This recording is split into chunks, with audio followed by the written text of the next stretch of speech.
ফের বিয়ে করলেন দেশের বহুল আলোচিত সমালোচিত নারী উদ্যোক্তা ও ইনফ্লুয়েন্সার রুবায়েত ফাতিমা তনি। তার বিয়ের খবর সামাজিক যোগাযোগ মাধ্যমে নেটিজেনদের আগ্রহ। কাকে বিয়ে করলেন?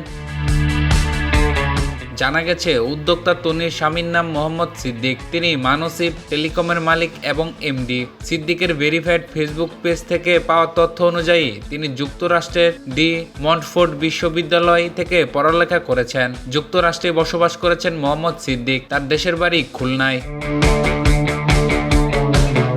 স্বামীর জন্মদিনে শুভেচ্ছা জানিয়ে একগুচ্ছ ছবি প্রকাশ করেছেন তনি। এদিকে সিদ্দিকও নিজের ফেসবুকে দুজনের ছবি প্রকাশ করে স্ত্রীর প্রতি কৃতজ্ঞতা জানিয়েছেন।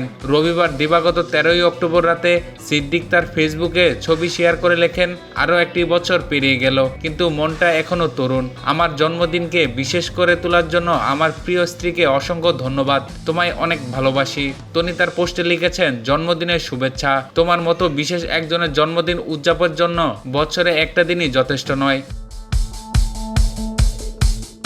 গত বছরের 7ই অক্টোবর ব্যাংককে চিকিৎসাধীন অবস্থায় শেষ নিঃশ্বাস ত্যাগ করেন তনির দ্বিতীয় স্বামী ও ব্যবসায়ী শাহাদত হোসেন। তিনিও তার প্রয়াত স্বামীর মধ্যকার বয়সের ব্যবধান নিয়ে ব্যাপক সমালোচনার শিকার হয়েছেন তিনি। ফেসবুক লাইভে এলে নানা রকম ট্রলের মুখে পড়তে হয়েছে এই নারী উদ্যোক্তাকে। প্রথম স্বামীর সঙ্গে বনিবনা না হয় বিচ্ছেদের পথে হাঁটেন তিনি।